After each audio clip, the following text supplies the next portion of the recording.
بسم اللہ الرحمن الرحیم. الحمدللہ رب العالمین والصلاۃ والسلام علی اشرف الخلائق اجمعین سید الاولین والآخرین امام المرسلین وخاتم النبیین سیدنا و مولانا و شفیعنا و حبیبنا و حبیب الہ العالمین وعلی اہل بیتہ الطیبین الطاہرین الہداۃ المہدیین وصحبہ الاجمعین. الصلاۃ والسلام علیک یا سیدی یا رسول اللہ وعلی آلک وصحبک یا سیدی یا حبیب اللہ. الصلاۃ والسلام علیک یا سیدی یا رسول اللہ وعلی آلک وصحبک یا سیدی یا حبیب اللہ. السلام علیکم یا سیدۃ النساء العالمین یا فاطمۃ الزہرا. السلام علیکم یا امیر المؤمنین یا علی مولا. السلام علیکم یا ابا محمد الحسن. السلام علیکم یا ابا عبداللہ الحسین. السلام علیکم یا شیخ جنید البغدادی. السلام علیکم یا شیخ علی بن عثمان حجویری. السلام علیکم یا شیخ عبد القادر جیلانی. السلام علیکم خواجہ معین الدین چشتی اجمیری. السلام علیکم یا حضرت سید میرا حسین زنجانی.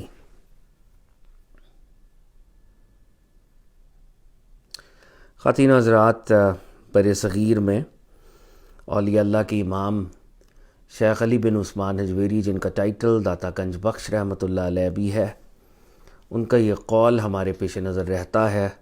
جناب نے فرمایا تھا، سننے والے کا مقام بولنے والے سے بڑھ کر ہے، کیونکہ جو سنتا ہے وہ رب تعالیٰ کی رضا کے لیے سنتا ہے، اور جو بولتا ہے وہ کبھی تو رب تعالیٰ کی رضا کے لیے بولتا ہے، بہت دفعہ اپنی ذات اور اپنے نفس ہی کو راضی کر رہا ہوتا ہے. ہم اللہ تعالیٰ سے دعا کرتے ہیں، میرا بولنا، ہم سب کا سننا پروردگار آپ کی رضا کے لیے ہو، ہمارے نفس کی رضا کے لیے نہ ہو. آمین یا رب العالمین. خواتین و حضرات، اللہ تعالیٰ کے فضل اور کرم سے ماہ ربیع الاول کی پرنور گھڑیاں جاری و ساری ہیں، اور رب العزت کی دی ہوئی توفیق سے آج بفضل ہی تعالی غالباً 12ویں نشست سرکار دو عالم صلی اللہ علیہ وآلہ وسلم کے ذکر کی 12ویں نشست، اس کا یہاں پر زنجانی لائبریری کے پلیٹ فارم سے اہتمام کیا جا رہا ہے. ہم اللہ تعالیٰ کا جتنا شکر ادا کریں اتنا ہی کم ہے. اور خواتین و حضرات، ہم نے ان سیشنز میں پروفٹ صلی اللہ علیہ وآلہ وسلم کے شمائل کو دیکھا. قرآن میں پروفٹ صلی اللہ علیہ وآلہ وسلم کے بارے میں رب العزت نے جو فرمایا ہے، اس میں سے چند گنتی کی آیات کے اوپر غور و خوض کیا. اور پچھلے کچھ دنوں سے ہم پروفٹ صلی اللہ علیہ وآلہ وسلم کی سیرت طیبہ، میجر لائف ایونٹس، ان کو پڑھنے اور سننے کا شرف حاصل کر رہے ہیں. ہمارے نزدیک پروفٹ صلی اللہ علیہ وآلہ وسلم کی سیرت کا مطالعہ کرنا ایک مسلمان کے لیے از حد ضروری ہے. سرکار دو عالم صلی اللہ علیہ وآلہ وسلم کی سیرت کا مطالعہ ہماری ادنیٰ رائے میں تو یہ ہمارے فرائض میں سے ہی ہے، کیونکہ جس نبی مکرم صلی اللہ علیہ وآلہ وسلم کی ہم اتباع کرنے کا دعویٰ کرتے ہیں، یا جس کو فالو کرنے کا ہم دعویٰ کرتے ہیں، کلیم کرتے ہیں، اگر اس ہستی پاک کی لائف سٹوری، اس کی ہسٹری کا ہی ہمیں نہیں پتہ، تو پھر that will be a very very sad development. تو یہ ایک بہت ہی ادنا سی کوشش ہے میرے جیسے طلباء کے لیے کہ ہم پروفٹ صلی اللہ علیہ وآلہ وسلم کی سیرہ سے جڑ سکیں. اور سیرہ کے اندر جیسے 3 بڑی ڈائمنشنز ہیں: آقا کا اعلان نبوت سے پہلے کا مکی دور، پھر آقا کا اعلان نبوت کے بعد مکی دور، اور پھر سرکار دو عالم صلی اللہ علیہ وآلہ وسلم کا ہجرت کرنے کے بعد مدنی دور. اور سیرت کی یہ جتنے یہ میجر تھیمز ہیں، یہ ہمیں دکھاتی ہیں کہ سرکار دو عالم صلی اللہ علیہ وسلم کی زندگی کیسی تھی، آپ کے صحابہ کی زندگی کیسی تھی. اور وہ جملہ جو ایٹ ٹائمز تواریخ کے اندر، اور خاص طور پہ پاکستان سٹڈیز میں ہم پڑھتے ہیں کہ ہم نے یہ ملک بڑی قربانیوں سے حاصل کیا ہے، لیکن جب ہم سرکار دو عالم کی زندگی کو دیکھتے ہیں، صحابہ کی زندگی کو دیکھتے ہیں، اہل بیت کی زندگی کو دیکھتے ہیں، تو پھر ہم یہ کہنے پر مجبور ہو جاتے ہیں کہ اس امت کو بڑی ہی قربانیوں کے ساتھ ایک سیگا آف سیکریفائسز ہیں، ایک سٹوری، ایک لانگ ٹیل آف سٹوریز ہے آف سیکریفائس. اس کے بعد ہی امت کو کھڑا کیا گیا اور یہ آج بلینز میں ہے. تو پھر جو آپ کا ایک قلبی تعلق آقا صلی اللہ علیہ وسلم کے ساتھ پیدا ہوتا ہے، صحابہ کے ساتھ، اہل بیت کے ساتھ، اور پھر جو دل میں ایک امنگ جاگتی ہے کہ ہم بھی اپنے درجے میں اپنی ادنا صلاحیتوں کو اس راہ پر لگائیں، تو وہ سینٹیمنٹ پھر بیدار ہوتا ہے. تو آقا کی سیرت کو تو میرا خیال ہے پڑھنا چاہیے، اور یہ فرض ہے، ایک طرح کا واجب ہے. اور ہمیں آقا کی سیرہ کو اپنے کریکلم کے اندر ایلیمنٹری لیول سے لے کے اور یونیورسٹی لیول تک، یہ تو میرا خیال ہے اس کو آبلیگیٹری کرنا چاہیے، تاکہ لوگوں کو خود سرکار دو عالم صلی اللہ علیہ وسلم سے ایک تعلق اور ایک ریلیشن شپ پیدا ہو، اور لوگ خود جو ہیں وہ سرکار دو عالم صلی اللہ علیہ وسلم سے جڑ سکیں، اور ہمیں کسی ایکسٹرنل وسیلے کی ضرورت نہ ہو کہ فلانے مولانا کو سنیں گے تو پھر ہمیں پتہ چلے گا. نہیں، یہ ہم سب خود بھی کر سکتے ہیں ایز اسٹوڈنٹس آف ریلیجن. تو اللہ تعالیٰ ہم سب کو عمل کی توفیق عطا فرمائے، اور آقا سرکار دو عالم صلی اللہ علیہ وسلم کی لائٹ اور ان کا جو نور ہے اس سے جڑنے کا شرف عطا کرے. ہمارا فارمیٹ کچھ یوں ہوتا ہے کہ ہم آغاز میں کچھ نریشنز اور کچھ احادیث مبارکہ سنا کرتے ہیں، اور ان کے نور کو حاصل کرنے کے بعد ہم پھر جیسے سیرت کا اس وقت مطالعہ جاری ہے تو سیرت کا مطالعہ کرتے ہیں. آج ہم انشاءاللہ فتح مکہ کے جو کچھ واقعات ہیں وہ رہ گئے تھے، اور اگر ٹائم ہوا تو غزوہ حنین، جو کہ ایک بہت انٹرسٹنگ ایک مسلمانوں کی ہسٹری کا ایک واقعہ ہے، اور اس کے اندر کیا ہوا، تو اس کے اوپر بھی شاید آج ہم ڈسکشن کریں. تو آغاز میں لیکن ہم احادیث مصطفیٰ صلی اللہ علیہ وسلم سننے کا شرف حاصل کرتے ہیں.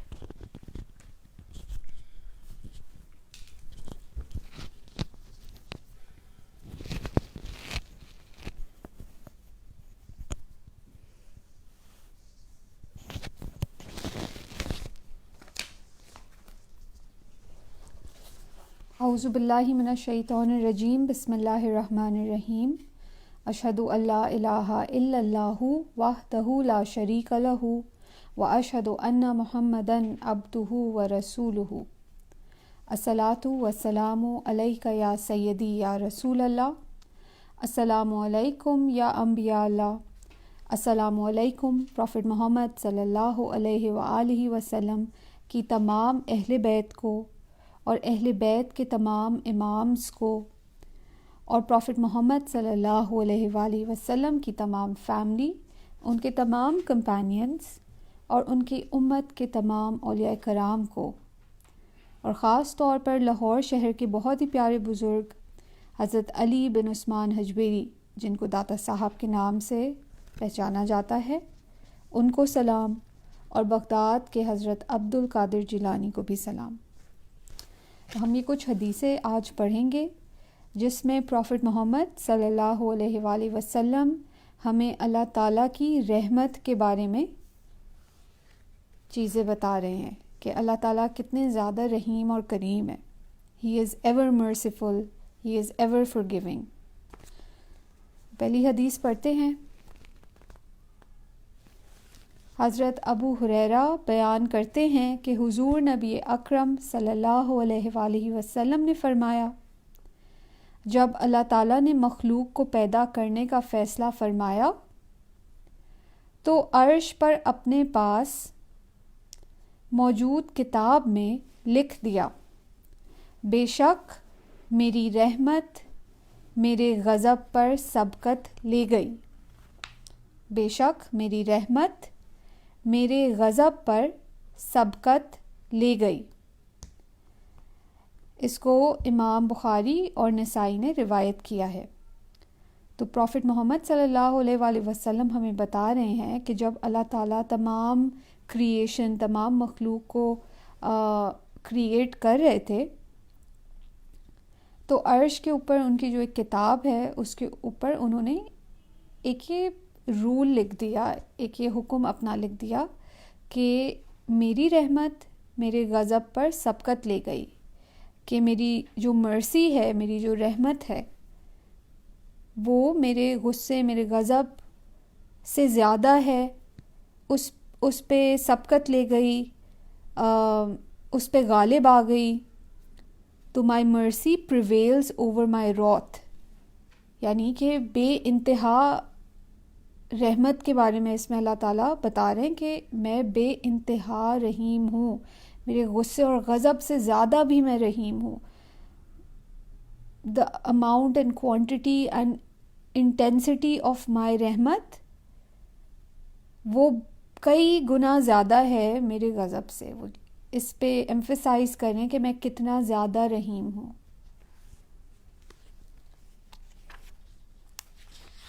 اگلی حدیث ہم پڑھے ہیں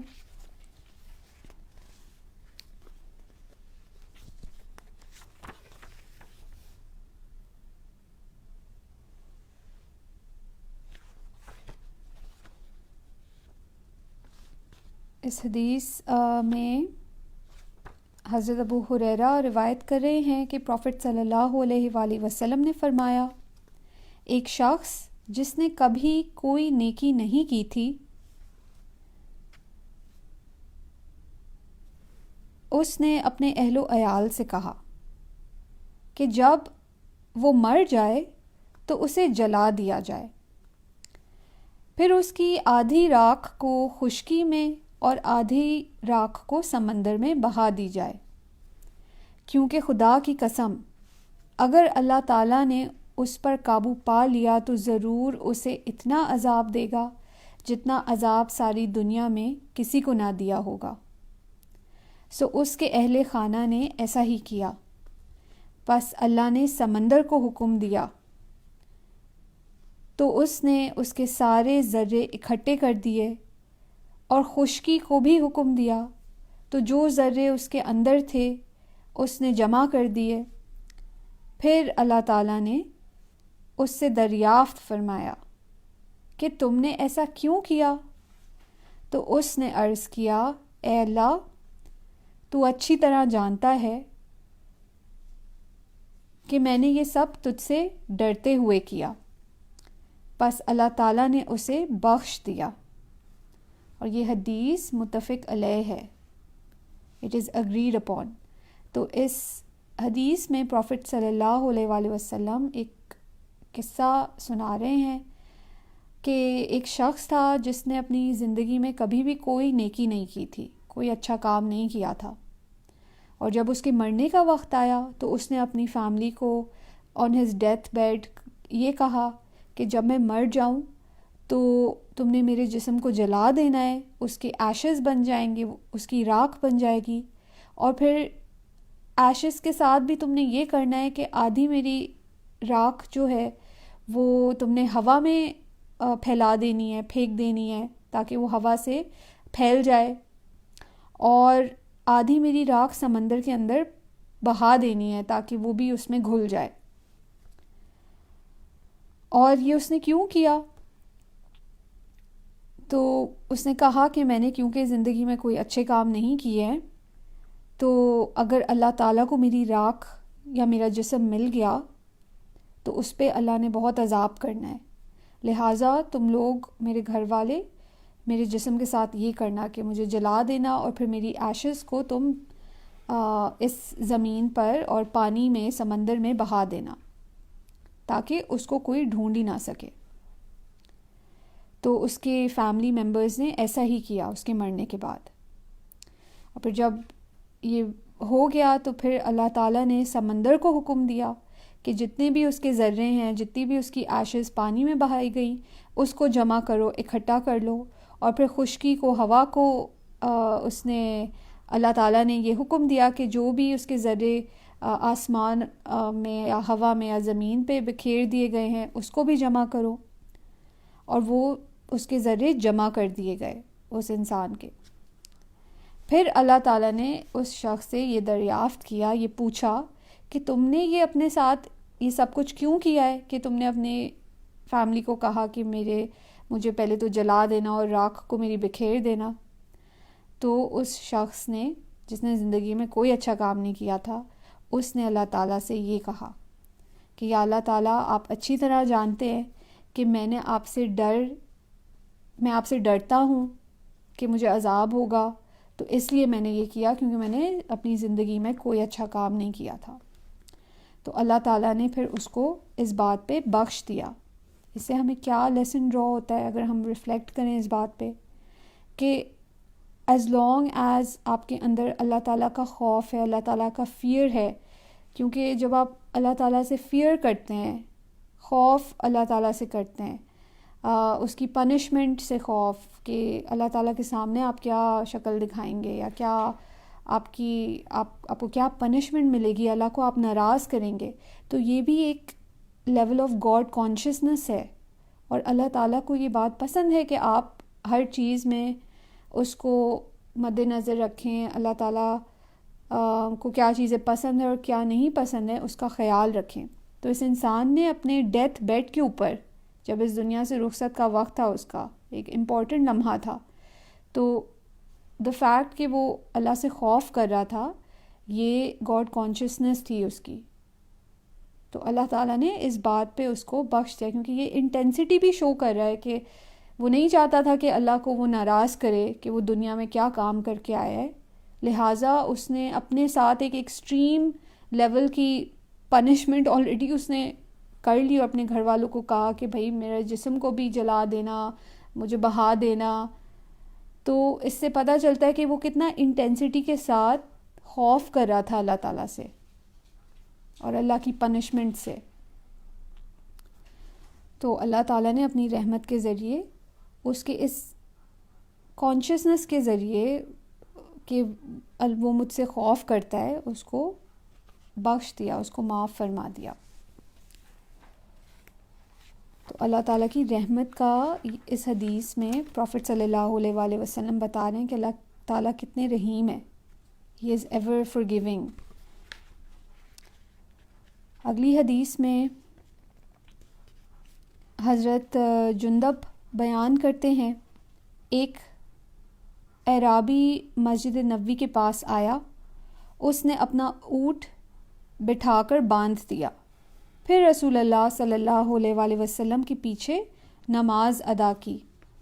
جب رسول اللہ صلی اللہ علیہ وآلہ وسلم نماز سے فارغ ہوئے تو اس نے اپنے اونٹ کے پاس آ کر اس کی رسی کھولی, پھر اونٹ پر سوار ہو کر اس نے یوں دعا کی.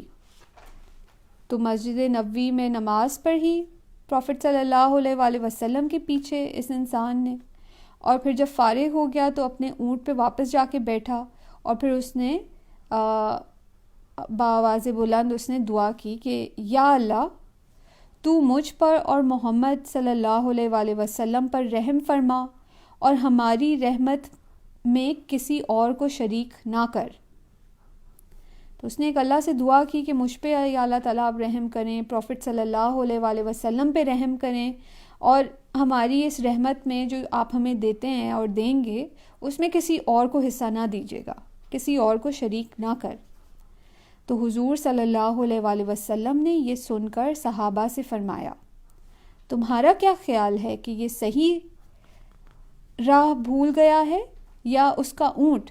تو پروفٹ صلی اللہ علیہ وآلہ وسلم نے جب اس کی یہ دعا سنی تو اپنے کمپینین سے انہوں نے پوچھا کہ تمہیں کیا لگتا ہے کہ کیا یہ انسان اپنی راہ کو گم کر بیٹھا ہے, کہ یہ جو دعا کر رہا ہے کیا یہ ٹھیک ہے یا ٹھیک نہیں ہے؟ اس کا مطلب بیسکلی یہ ہے کہ کیا یہ انسان اپنی راہ بھول گیا ہے یا اس کا اونٹ اپنی راہ بھول گیا ہے. تو کیا تم نے سنا نہیں کہ اس نے کیا کہا؟ پروفٹ صلی اللہ علیہ وآلہ وسلم نے اپنے صحابہ سے پوچھا کہ کیا تم لوگوں نے سنا کہ اس نے کیا دعا مانگی ہے؟ تو ان سب نے عرض کیا کیوں نہیں یا رسول اللہ, ہم نے سنا. تو آپ صلی اللہ علیہ وآلہ وسلم نے اس اعرابی سے فرمایا, تو نے اللہ تعالیٰ کی رحمت کو محدود کر دیا. کتنا خوبصورت جملہ ہے یہ پروفٹ صلی اللہ علیہ وآلہ وسلم کا, کہ اس شخص کو پروفٹ صلی اللہ علیہ وآلہ وسلم نے بلایا اور اس کو کہا کہ یہ جو تم نے دعا پڑھی ہے نا ابھی کہ یا اللہ تعالیٰ مجھے رحمت دیں اور پروفٹ صلی اللہ علیہ وآلہ وسلم کو رحمت دیں, اور کسی کو رحمت نہ دیجیے گا. فوکس اس کا اپنے اوپر تھا, پروفٹ صلی اللہ علیہ وآلہ وسلم کے لیے تھا اپنی دعا میں. تو پروفٹ صلی اللہ علیہ وآلہ وسلم نے کہا یہ جو تم نے اللہ تعالیٰ سے رحمت کی دعا کی ہے نا, اس کو تم نے محدود کر دیا, تم نے اللہ تعالیٰ کی رحمت کو محدود کر دیا. حالانکہ اللہ تعالیٰ کی رحمت بڑی وسیع ہے. اللہ تعالیٰ کی رحمت بہت زیادہ بڑی ہے, بہت وسیع ہے. وہ اتنی بڑی ہے کہ تم گمان نہیں کر سکتے. اس کا مطلب یہ ہے, وہ ایمفسائز کر رہے ہیں کہ اللہ تعالیٰ تو بہت زیادہ رحیم ہے. تم نے اپنی دعا میں ایک بہت لمیٹڈ مرسی اور رحمت کی دعا کی, جس کی وجہ سے تم نے اللہ تعالیٰ کو بہت لمیٹڈ سمجھا ان ہز مرسی. اللہ تعالیٰ اپنی مرسی میں لمیٹڈ نہیں ہے, اس کا مطلب یہ ہے. تو پروفٹ صلی اللہ علیہ وسلم کہہ رہے ہیں کہ تم نے اللہ تعالیٰ کی رحمت کو محدود کر دیا, حالانکہ اللہ تعالیٰ کی رحمت بڑی وسیع ہے. اللہ تعالیٰ نے 100 رحمتوں کو تخلیق کیا ہے, جن میں سے اس نے ایک رحمت زمین پر اتاری ہے. مخلوقات میں سے جن اور انسان اور درندے اسی ایک حصہ رحمت کی وجہ سے ایک دوسرے پر شفقت اور مہربانی کرتے ہیں, جبکہ 99 رحمتیں اس کے پاس موجود ہیں, اللہ کے پاس موجود ہیں. اب تم کیا کہتے ہو کہ وہ شخص زیادہ گمراہ ہے جسے رحمت الہی کی وسعت کا علم نہیں, یا اس کا اونٹ جو اس کے تابع ہے؟ تو پروفٹ صلی اللہ علیہ وآلہ وسلم نے اس انسان کو یہ بتایا کہ اللہ تعالیٰ کی رحمت تو بہت وسیع ہے, اور میں تمہیں اور بتاتا ہوں کہ اللہ تعالیٰ کی رحمتوں کے 100 حصے ہیں, جس میں سے ایک حصہ رحمت کا اس نے اس دنیا میں جنوں کو, انسانوں کو, جانوروں کو, درندوں کو دیا ہے. اور اس رحمت کے ایک حصے کی سبب آپس میں یہ لوگ ایک دوسرے سے شفقت, مہربانی, نرمی, پیار, محبت کرتے ہیں. لیکن 99 حصے 99% آف ہز رحمت تو ابھی اللہ تعالیٰ نے تقسیم ہی نہیں کی, ابھی انہی کے پاس ہے. تو ایک کمپیریزن دکھا رہے ہیں کہ اگر تم اس دنیا میں لو, مرسی, کائنڈنس دیکھتے ہو, وہ ایک حصہ ہے, اور اللہ تعالیٰ تو اتنے رحیم ہیں, اتنے لونگ ہیں, اتنے کائنڈ ہیں کہ 99% آف مرسی ابھی انہوں نے تقسیم ہی نہیں کی. اور اسی سے ریلیٹڈ ایک اور حدیث میں, اسی حدیث کی ایک اور روایت ہے, اس میں پروفٹ صلی اللہ علیہ وآلہ وسلم کہتے ہیں کہ اللہ تعالیٰ نے 99 رحمتیں اپنے پاس محفوظ رکھی ہیں, جن سے قیامت کے دن وہ اپنے بندوں پر رحم فرمائے گا. سو پروفٹ صلی اللہ علیہ وآلہ وسلم کہہ رہے ہیں کہ اللہ تعالیٰ کو اتنا غصے والا یا لمیٹڈ ان مرسی یا غضبناک مت سمجھو. اللہ تعالیٰ تو بہت زیادہ رحیم ہے, اینڈ قیامت کے دن وہ سب پہ رحیم ہوں گے. اور یہ جو حدیث تھی, اس کو امام احمد بن حنبل, ابو داؤد اور حاکم نے روایت کیا ہے. امام مسلم اور ترمذی اور ابن ماجہ نے بھی اس کی ایک اور ورژن روایت کی پیش کی ہے.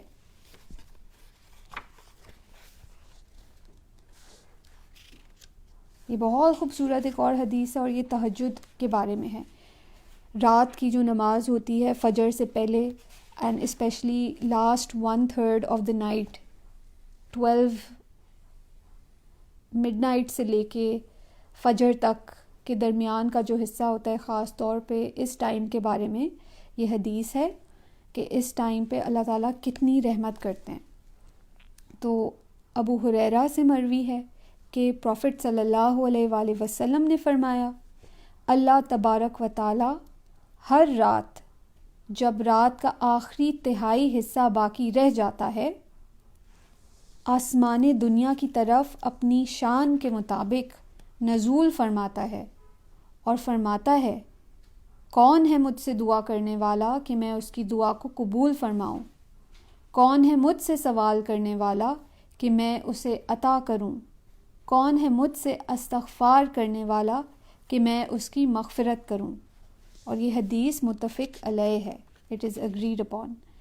تو اس حدیث میں پروفٹ صلی اللہ علیہ وآلہ وسلم بتا رہے ہیں کہ جب رات کا آخری 1/3 حصہ باقی رہ جاتا ہے, اس ٹائم میں اللہ تعالیٰ اپنی شان کے مطابق لوئسٹ آف ہیونز میں نزول فرماتے ہیں, آسمان دنیا کی طرف. اس دنیا کے آسمان, اس دنیا کے ہیونز, اسکائز کہہ لیں یا ہیونس کہہ لیں، لیکن اس دنیا کے لوئسٹ آف ہیونس میں نزول فرماتے ہیں اپنی شان کے مطابق، اور اللہ تعالیٰ اپنا لطف و کرم کرتے ہیں، اپنی مرسی ڈسٹریبیوٹ کرتے ہیں، اور وہ پوچھتے ہیں اور دیکھتے ہیں اور سرچ کرتے ہیں کہ ان لوگوں کے لیے جو اللہ تعالیٰ کو یاد کر رہے ہوتے ہیں، جو اس ٹائم پہ نماز پڑھتے ہیں، جو اس ٹائم پہ دعا کرتے ہیں.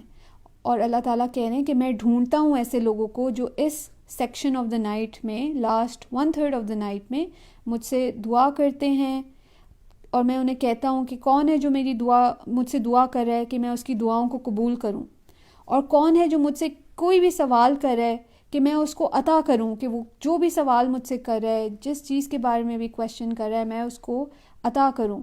اور کون ہے جو مجھ سے استغفار کر رہا ہے، جو مجھ سے فرگیونیس طلب کر رہا ہے، تو میں اس کو معاف فرماؤں، میں اس کو مغفرت دوں. تو اللہ تعالیٰ ایک لیول کی گارنٹی دے رہے ہیں اور کہہ رہے ہیں کہ میں نے ڈیلی اس پورشن آف دا نائٹ میں اپنی رحمت خاص تمہارے لیے کرتا ہوں، تو اس پورشن آف دا نائٹ میں تم آیا کرو میرے پاس، تم مجھ سے پوچھا کرو، سوال کیا کرو، مغفرت طلب کیا کرو، دعا کیا کرو، تو میں تمہیں ضرور دوں گا.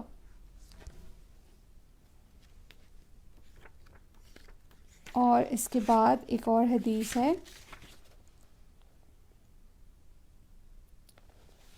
حضرت ابو ہریرہ سے روایت ہے کہ حضور نبی اکرم صلی اللہ علیہ وآلہ وسلم نے فرمایا، ایک کتا کسی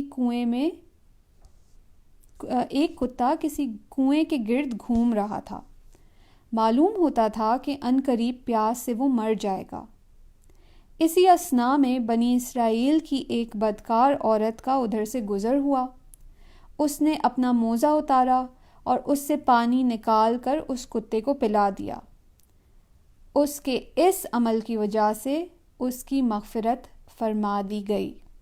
یہ حدیث بھی متفق علیہ ہے، اٹ از اگریڈ اپون، اور بہت انٹرسٹنگ حدیث ہے. پروفٹ صلی اللہ علیہ وآلہ وسلم ایک کتے کے بارے میں کہانی بتا رہے ہیں کہ there was once a dog، ایک کتا تھا جو بہت پیاسا تھا اور کنویں کے ارد گرد گھوم رہا تھا پانی کی تلاش میں، پانی کی اسے طلب تھی. تو اور ایسا لگ رہا تھا کہ بہت نڈھال ہے اور شاید وہ پانی نہ ملنے کی وجہ سے مر بھی سکتا تھا.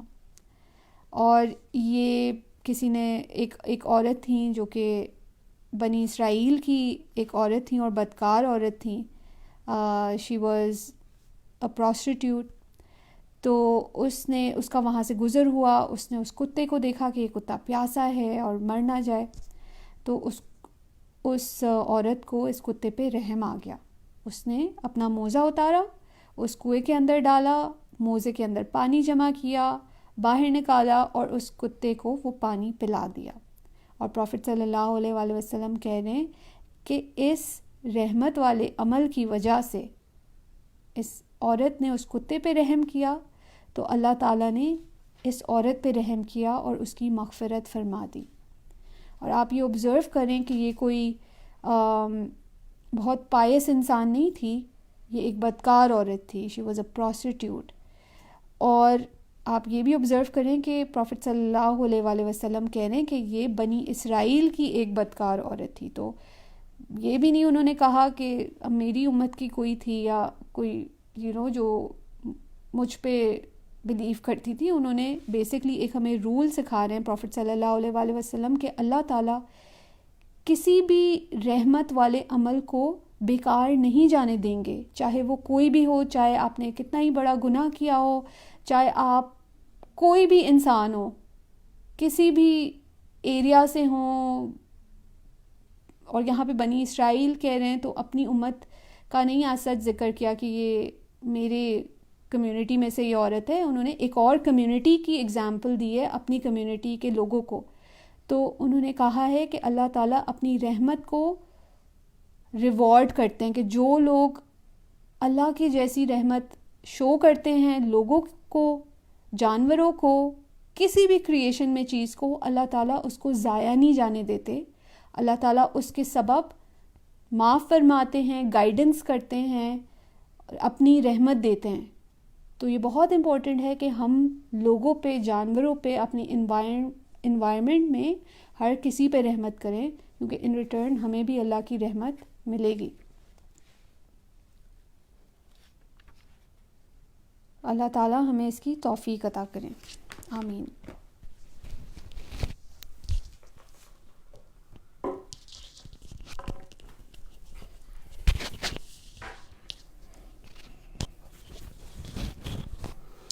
Thanks allot. خواتین و حضرات، اس وقت ہم حدیث مصطفیٰ صلی اللہ علیہ وآلہ وسلم سننے کا شرف حاصل کر رہے تھے. خواتین و حضرات، پروفٹ صلی اللہ علیہ وآلہ وسلم کی سیرت پڑھنے اور سننے کا ہم روز شرف حاصل کرتے ہیں، اور اس وقت ہم سرکار دو عالم صلی اللہ علیہ وآلہ وسلم کی حیات طیبہ کا وہ جو مدنی دور ہے اس کا مطالعہ کر رہے ہیں. اور جیسے کہ ہم روز اس بات کا اعادہ کرتے ہیں کہ سرکار دو عالم صلی اللہ علیہ وآلہ وسلم کی مدنی زندگی کو 3 حصوں میں تقسیم کیا جا سکتا ہے. پہلے 6 سال چیلنجز کے، وارز کے، بیٹلز کے ہیں. خاص طور پہ 6 ہجری میں صلح حدیبیہ ہوتا ہے، حدیبیہ ٹریٹی ہوتی ہے. مکنز اور مدینے والوں کے درمیان ایک اگریمنٹ ہوتا ہے کہ 10 سال تک وار نہیں ہوگی. اور 6 ہجری سے 8 ہجری تک ریلیٹیولی ایک کامنس ہے.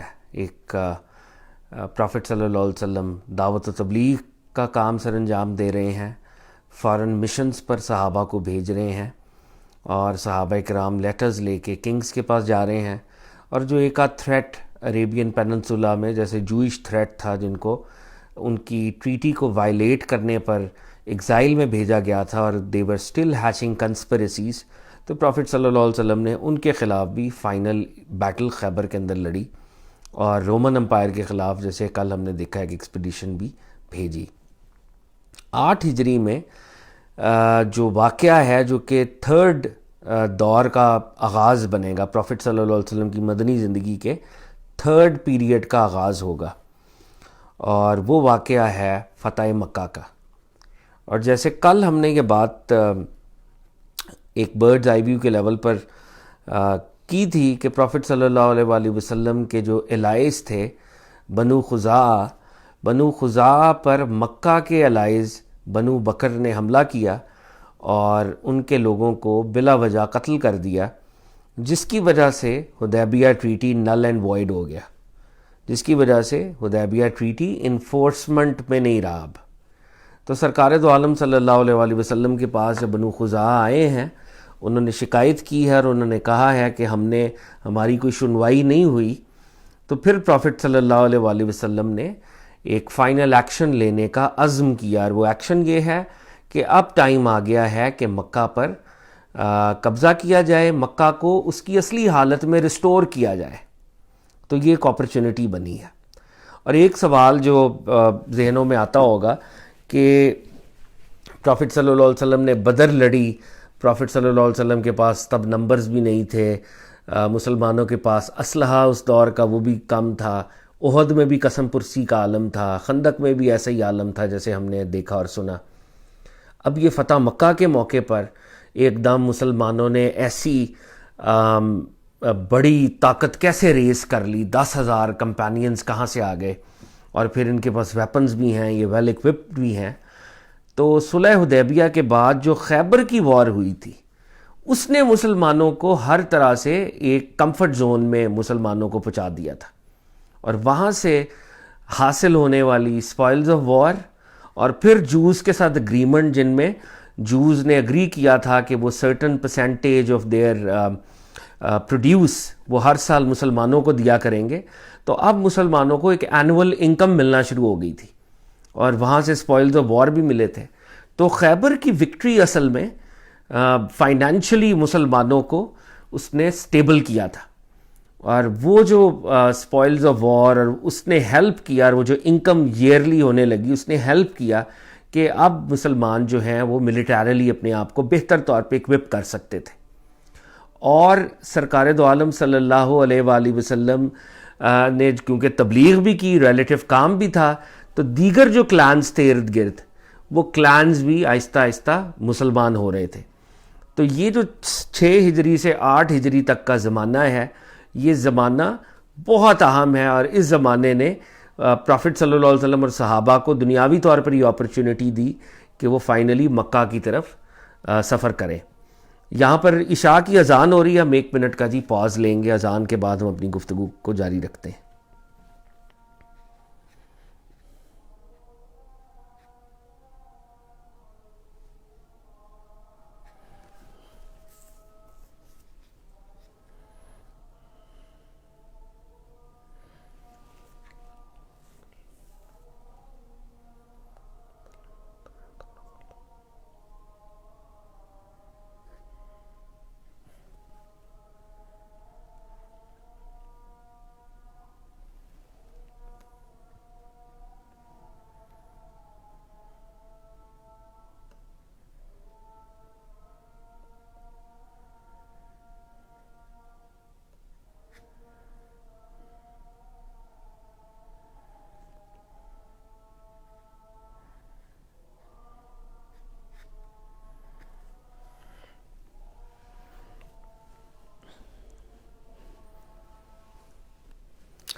جی، تو ہم گفتگو کر رہے تھے کہ فتح مکہ کے وہ جو ریزنز بنے، تو اس میں ایک ریزن تو اس ٹریٹی کا بریک ہونا تھا جو مسلمانوں اور مکنز کے درمیان تھا، اور دنیاوی اسباب کے لیے خیبر ایک بہت بڑا ٹرننگ پوائنٹ تھا مسلم ہسٹری میں.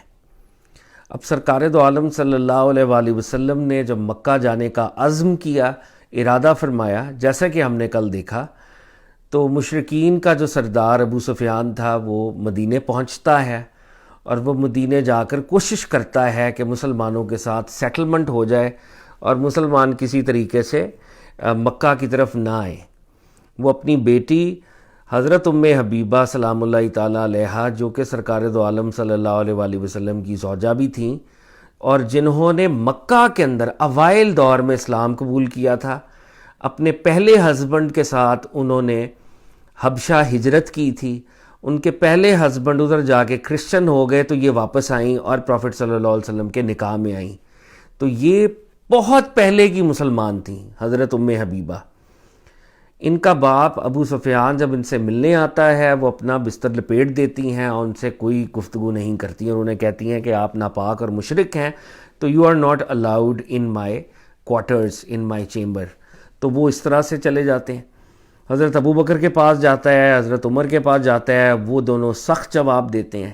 حضرت علی کے گھر اسپیشلی جاتا ہے، انہیں کہتا ہے کہ تم میری فیملی کے قریب ہو، ریلیٹیو ہو، میری مدد کرو. حضرت علی بھی کہتے ہیں کہ میں تمہاری مدد نہیں کر سکتا.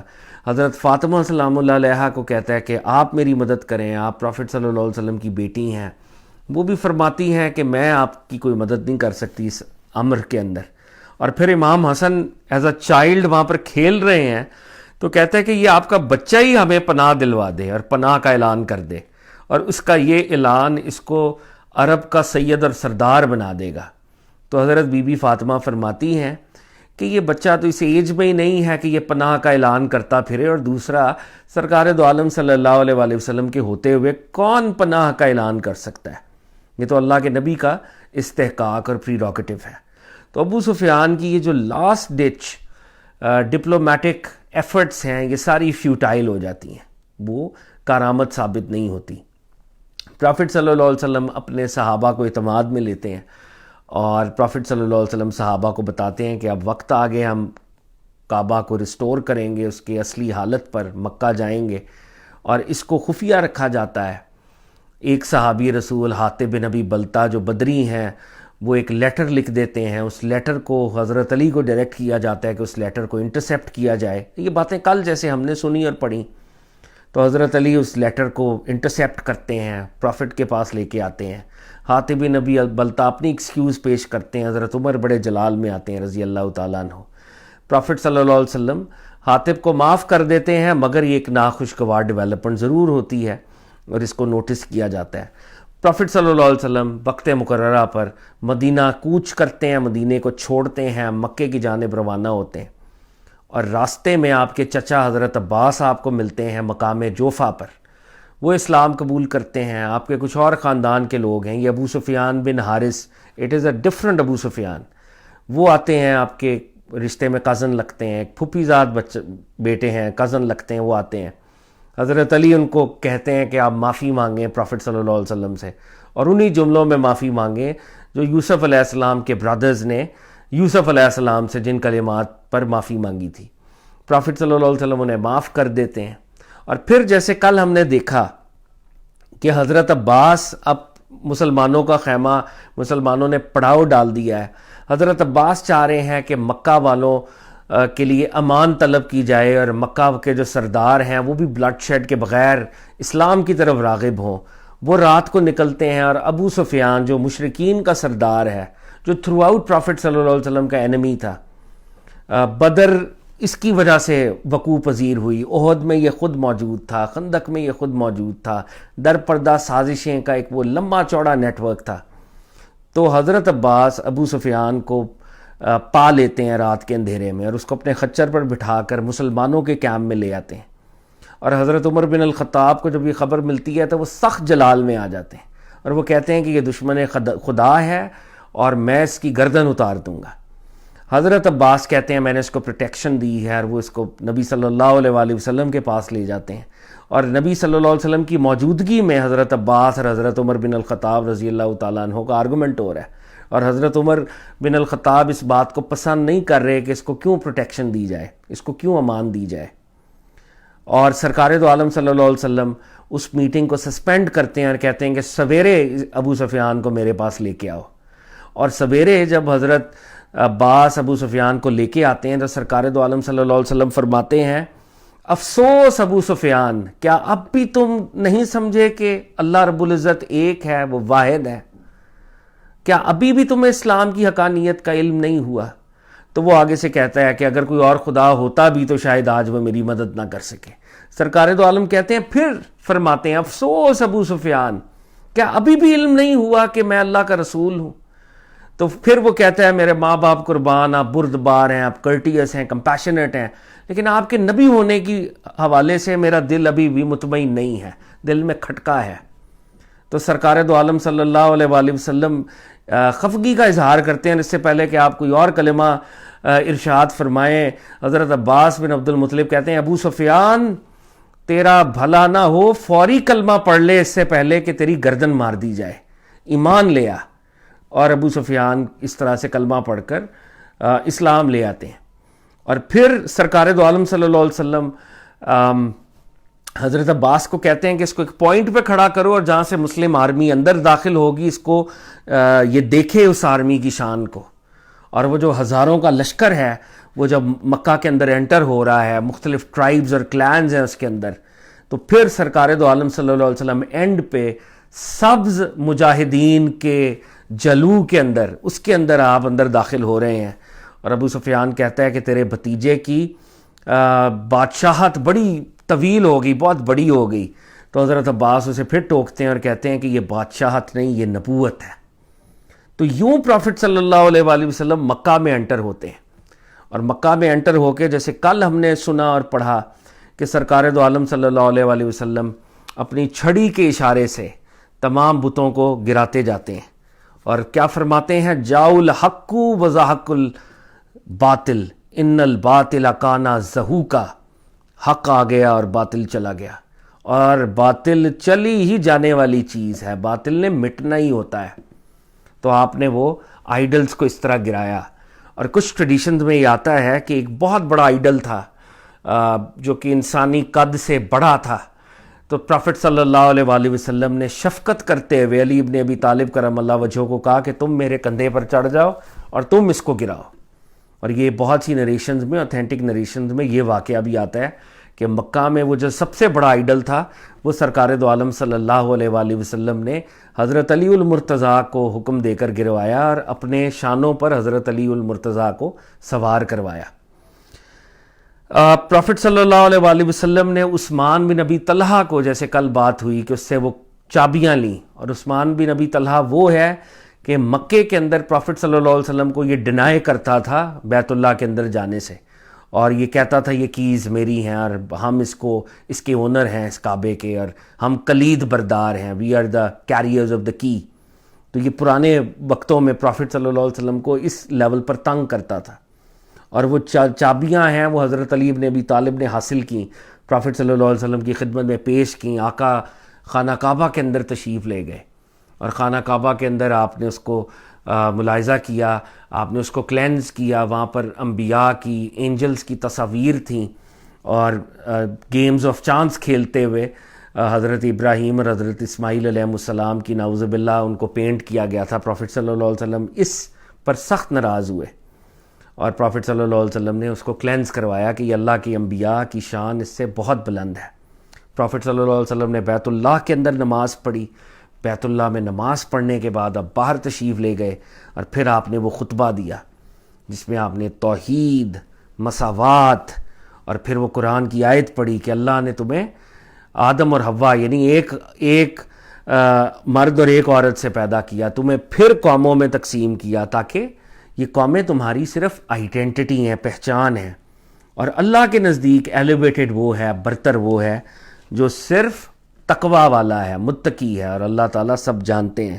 اور پھر آپ باہر آئے اور آپ نے لوگوں سے کہا وہ قریشی سارے مجرم جو آپ کو تنگ کرتے تھے، جو ظلم و ستم کرتے تھے، اور ہر لیول کے اوپر لفظوں کے وار سے لے کے فزیکل وار تک وہ سارے مکنز مجرمین جمع ہیں جو نبی صلی اللہ علیہ وسلم کے خلاف جنگیں کرتے رہے تھے.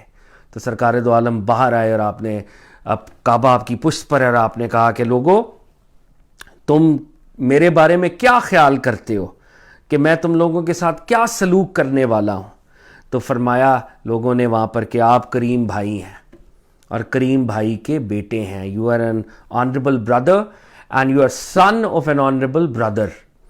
تو آپ صلی اللہ علیہ وسلم نے پھر وہ جملہ ادا کیا جو حضرت یوسف علیہ السلام نے اپنے بھائیوں سے کیا تھا جب ان کے بھائیوں نے ان کو اتنی تکالیف پہنچائی تھی. تو ان تکالیف کے بعد جب معافی ہوئی تو حضرت یوسف علیہ السلام نے جو فقرہ بولا تھا وہی سرکار دو عالم صلی اللہ علیہ وسلم نے وہاں پر بولا اور فرمایا کہ لا تثریب علیکم اليوم، آج تم پر کوئی باز پرس نہیں، سرزنش نہیں، جاؤ تم سب آزاد ہو. تو پروفٹ صلی اللہ علیہ وسلم نے مکے والے غلاموں کو آزاد کر دیا جو ان کے لٹرلی اب غلام تھے کیونکہ مسلمانوں کا قبضہ ہو چکا تھا. اور اب پروفٹ صلی اللہ علیہ وآلہ وسلم نے خانہ کعبہ کی چابی منگوائی اور حضرت علی المرتضیٰ وہ چابی لے کر آئے. اور کچھ روایت میں آتا ہے کہ حضرت علی المرتضیٰ نے تقاضا کیا کہ یا رسول اللہ کی یہ چابیاں ہمیں عطا ہو جائیں اور اس کے ساتھ ساتھ حجاج کو پانی پلانے کی بھی جو رسپانسبلٹی ہے وہ ہمیں عطا ہو جائے. تو پروفٹ صلی اللہ علیہ وسلم نے کہا کہ علی تمہیں ہم ایک ایسی چیز عنایت کریں گے جو تمہارے لیے مشقت کا باعث نہیں ہوگی. یعنی پروفٹ صلی اللہ علیہ وسلم نے حضرت علی کو کہا کہ تمہیں کچھ اور بلیسنگ دیں گے، تمہیں اور بلیسنگ ملے گی. اور حضرت عباس جو پروفٹ کے چچا تھے، یہ دونوں بنو ہاشم کے لوگ تھے، انہوں نے بھی تقاضا کیا کہ یہ چابی ہمیں دے دی جائے. تو پروفٹ صلی اللہ علیہ وسلم نے اسی شخص کو بلایا جو مکہ میں پروفٹ صلی اللہ علیہ وسلم کو روکتا تھا خانہ کعبہ میں جانے سے، اور جس کے پاس ابھی بھی چابی تھی. پروفٹ صلی اللہ علیہ وسلم نے اس شخص کے پاس جو کہ صحابی رسول بن گئے، عثمان بن ابی طلحہ، ان کو بلایا اور کہا کہ یہ لو اپنی چابی، اور آج کا دن نیکی اور وفاداری کا دن ہے.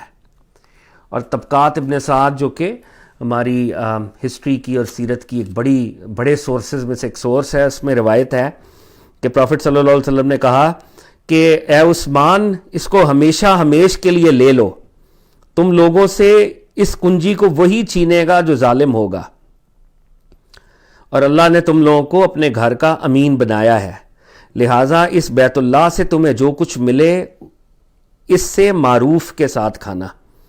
تو پروفٹ صلی اللہ علیہ وسلم نے عثمان بن ابی طلحہ جو اب صحابی رسول بن گئے تھے ان کو چابی دے دی اور کہا کہ ہمیشہ ہمیشہ کے لیے تمہاری فیملی میں رہے گی، اس گھر کو پروٹیکٹ کرنا اور جو کچھ تمہیں ملے حق حلال کے ساتھ کھانا. تو یہ بہت انٹرسٹنگ بات ہے کہ وہ چابی اسی خاندان کے پاس ہے آج تک. خانہ کعبہ کی چابی کسی حکومت کے پاس نہیں ہے. بہت سی حکومتیں آئیں، بنو امیہ، بنو عباس، سلجوق، آٹمن امپائر، اس وقت یال سعود کی حکومت ہے. تو حکومتیں تو بدلتی رہتی ہیں، مگر وہ چابی جو ہے اس خاندان ہی کے پاس ہے جن کو سرکار دو عالم صلی اللہ علیہ وآلہ وسلم نے اس دن عطا کی تھی. اور وہ خاندان اور وہ لوگ اصل میں کون تھے؟ جنہوں نے سرکار دو عالم کو پہلے وہ تکلیف دیا کرتے تھے، لیکن آقا نے، جیسے آج رحمت کی بات ہو رہی تھی، آقا نے کمال رحمت انہی لوگوں کو چابی دے دی اور ان پر احسان کر دیا. احسان کا بدلہ احسان تو ہے ہی، یہ تو قرآن کا فیصلہ ہے کہ اگر کوئی احسان کرے اور اس پر جواب پر آپ احسان کریں تو یہ بڑی بات ہے. مگر یہ اتنی بڑی بات نہیں ہے کہ کوئی آپ پر ظلم کرے اور آپ جواب احسان سے دے دیں، یہ بہت بڑی بات ہے. تو سرکار دو عالم صلی اللہ علیہ وسلم نے مکہ کے دن، فتح مکہ کے دن، ان لوگوں پر احسان کیا ہے جو اصل پر آپ پر ظلم کرتے تھے. آپ نے ظالموں پر احسان کیا ہے. محسنوں پر احسان کرنا تو اچھی اور یہ اعلیٰ بات ہے ہی، ظالموں پر احسان کر کے ان کو اپنا بنا لینا بہت بڑی بات ہے. اور یہ کرنا اور کہنے میں بڑا فرق ہے. میں اور آپ یہ ذکر کر سکتے ہیں، اس کو کہہ سکتے ہیں، اپنا سر دھن سکتے ہیں کہ واہ واہ، لیکن اس کو کرنا بہت دل جگرے کی بات ہے. تو پروفٹ صلی اللہ علیہ وآلہ وسلم نے اس کے بعد جب آپ نے یہ پہلا خطاب فرمایا تو پھر آپ نے اپنے پیارے سیدنا بلال رضی اللہ تعالیٰ عنہ کو بلایا. اور بلال رضی اللہ تعالیٰ عنہ کون؟ وہ جو مکہ میں ایک ادنا غلام تھا، جس کو کوئی دیکھنا بھی پسند نہیں، نعوذ باللہ، کرتا تھا، جس کے چھاتی کے اوپر چٹانوں جیسے پتھر رکھے جاتے تھے، جس کو انگاروں پہ لٹایا جاتا تھا، جس کی مکہ کی ڈیموگرافکس کے اندر جس کی کوئی حیثیت اور پوزیشن ہی نہیں تھی. اس بلال کو بلایا اور اسے کہا کہ بلال کعبے کی چھت پر چڑھ جا. بلال کو بلند کر دیا. سارے بنو ہاشم اور بڑے بڑے جو کلانز ہیں، دیگر بنو امیہ، جتنے کلانز ہیں جو عرب ورلڈ کے جن کو بڑی فضیلت ہے، وہ نیچے کھڑے ہیں آج. اور ایک غلام جس کو نعوذ باللہ کوئی دیکھنا بھی پسند نہیں کرتا تھا، سرکار دو عالم صلی اللہ علیہ وآلہ وسلم نے اس کو اتنا ایلیویٹ کیا کہ وہ کعبے کی چھت پر چڑھ گیا اور کہا کہ اے بلال اذان دے. اور جن سورسز سے میں پڑھ رہا ہوں ان میں تو یہ واقعہ درج نہیں ہے، مگر دیگر سورسز میں، اوتھینٹک سورسز میں یہ واقعہ آتا ہے کہ جب حضرت بلال حبشی رضی اللہ تعالی عنہ کعبے کی چھت پر چڑھے تو اللہ کے نبی نے کہا کہ بلال اذان دے. حضرت بلال حبشی رضی اللہ تعالی عنہ کعبے کی چھت پر ہیں اور فرمانے لگے، یا رسول اللہ صلی اللہ علیہ وآلہ وسلم، زندگی بھر اس کعبے کی طرف چہرہ کر کے قبلہ رو ہو کے اذان دیتا تھا، آج یہ کعبہ میرے قدموں تلے آ گیا ہے، آپ بتائیے کہ کس طرف منہ کر کے اذان دوں.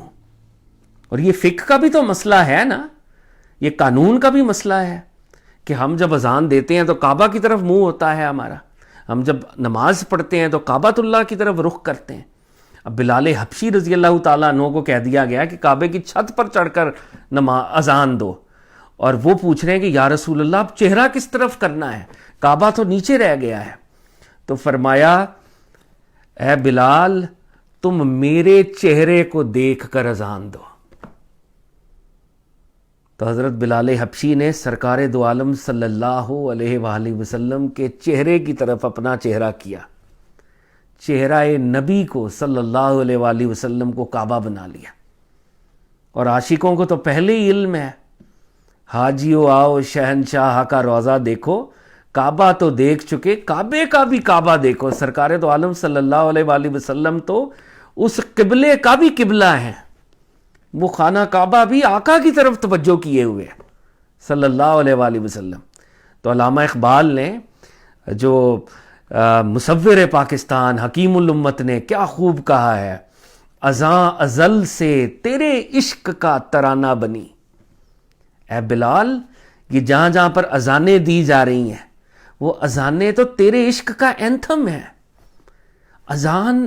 اللہ کی توحید کو یاد دلاتی ہے، پروفٹ صلی اللہ علیہ وسلم کی پروفٹ ہوڈ کو یاد دلاتی ہے، ایک ایکشن آف ورشپ کو یاد دلاتی ہے.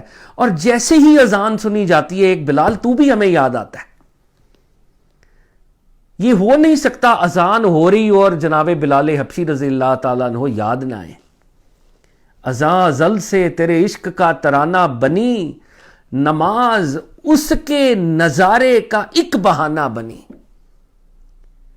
تو جو نمازیں پڑھ رہا ہے، نمازیں تو پڑھ رہا ہے اور یقیناً، لیکن اصل میں کیا بات ہے؟ نماز اس کے نظارے کا، پروفٹ صلی اللہ علیہ وآلہ وسلم کے نظارے کا ایک ایکسکیوز ہے کہ میں ان کے پیچھے نماز پڑھ رہا ہوں. اصل میں تو توجہ آقا کی طرف ہے صلی اللہ علیہ وآلہ وسلم. ادائے دید سراپا نیاز تھی تیری، اور کتنے ادب کے ساتھ تو آقا کو دیکھتا تھا. تیرا سر تا پا تو نیاز ہی نیاز تھا، تو عاجزی ہی عاجزی تھی. ادائے دید سراپا نیاز تھی تیری، کسی کو دیکھتے رہنا نماز تھی تیری. پروفٹ صلی اللہ علیہ وآلہ وسلم کو دیکھنا تیری نماز تھی. جو سرکار دو عالم صلی اللہ علیہ وآلہ وسلم کی زیارت کرتا ہے، یہ زیارت خود ایک ایکٹ آف ورشپ ہے، یہ نمازوں کی نماز ہے صلی اللہ علیہ وآلہ وسلم.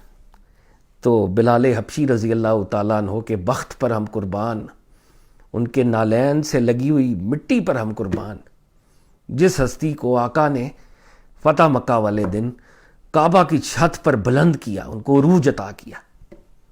اور یہ سرکار بلال حبشی کا اعزاز ہے کہ آقا کے سامنے اذانیں دیتے رہے.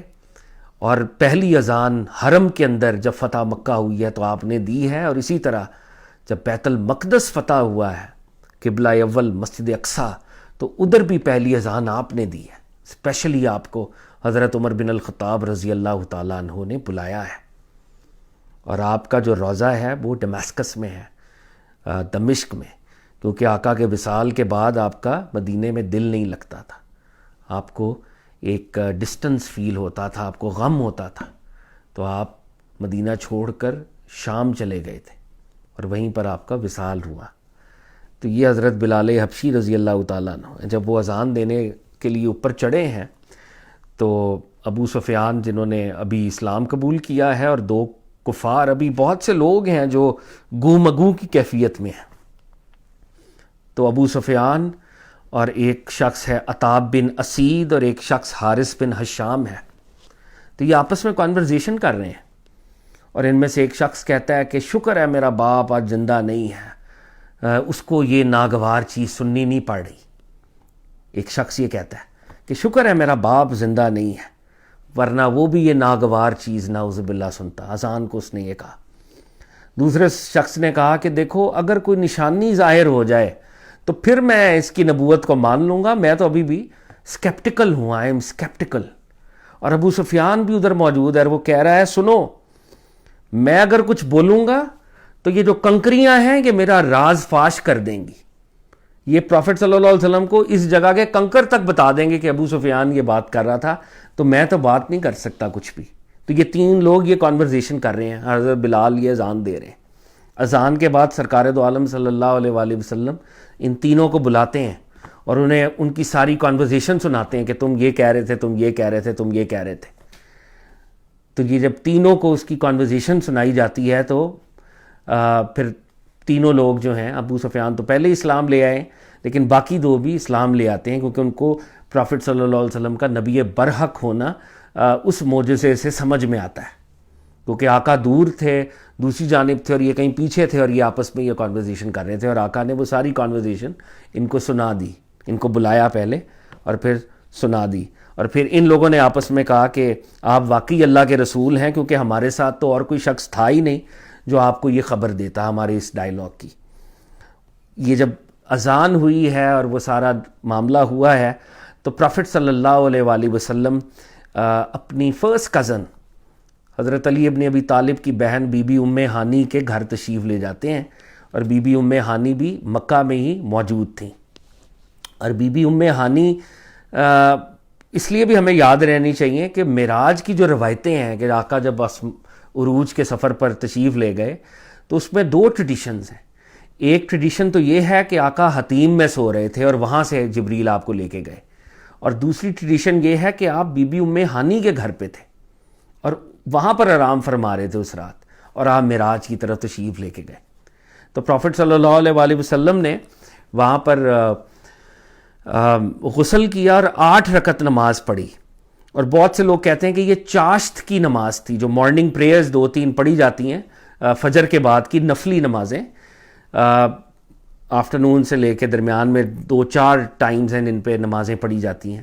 تو بہت سے لوگوں کا خیال ہے کہ غالباً یہ چاشت کے نوافل تھے، سرکار دو عالم صلی اللہ علیہ وسلم نے یہ ادا کیے تھے۔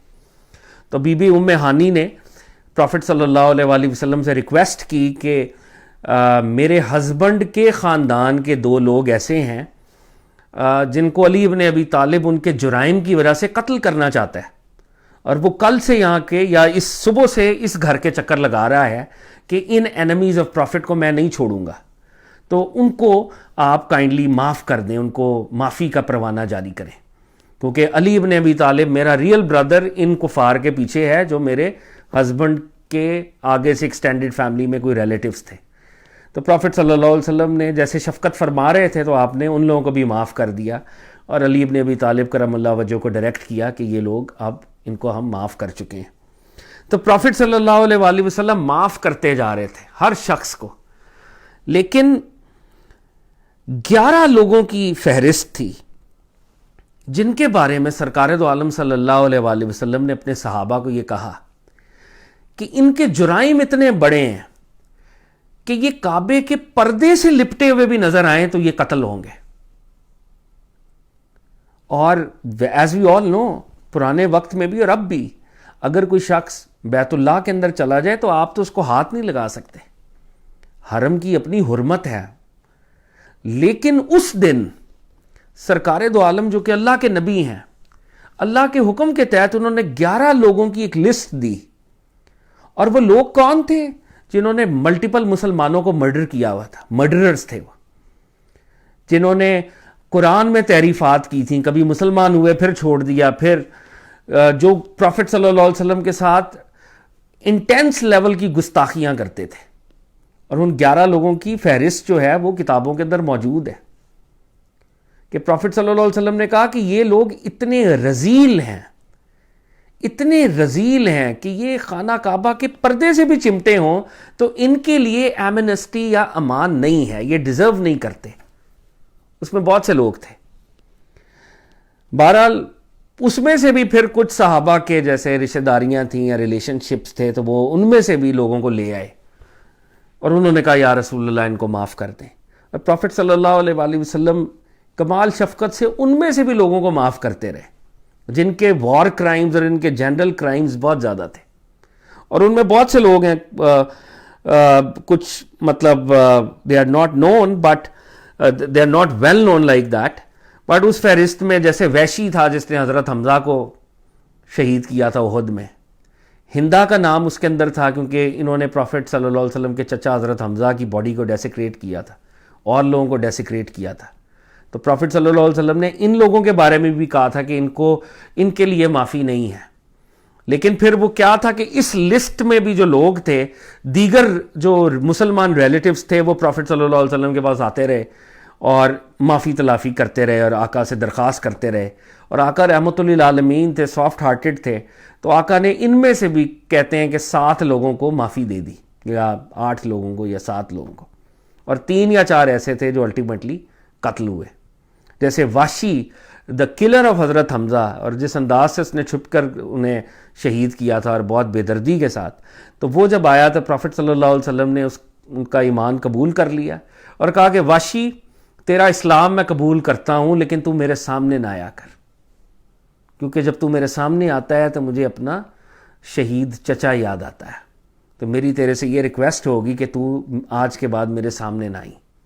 اس کو بھی پروفٹ صلی اللہ علیہ وسلم نے معاف کر دیا۔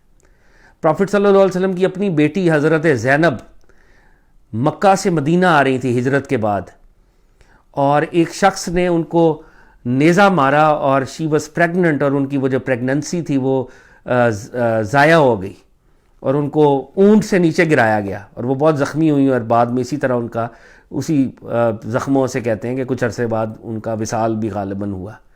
اب ان کا جو مرڈرر آیا ہے پرافٹ صلی اللہ علیہ وسلم کی بیٹی حضرت زینب کا، جس نے ان کو نیچے گرایا تھا اونٹ سے، پرافٹ صلی اللہ علیہ وسلم نے اس کو بھی معاف کر دیا. یہ کہنا بہت آسان ہے مگر یہ کرنا بہت مشکل ہے. تو سرکار دو عالم صلی اللہ علیہ وسلم دوسرے دن پھر آپ نے ایک سرمن دیا ہے مکہ کے اندر، اور آپ نے اللہ کی حمد و ثنا بیان کی ہے، اور راوی کہتے ہیں کہ رب العزت کے شایان شان حمد کی ہے، جو رب العزت کی شان کے لائق ہے آقا نے حمد کی ہے. اور پھر آپ نے فرمایا ہے لوگو، اللہ نے جس دن آسمان کو پیدا کیا اسی دن مکہ کو حرام ٹھہرایا، یعنی اس کو حرمت والا سیکرڈ سٹی بنایا.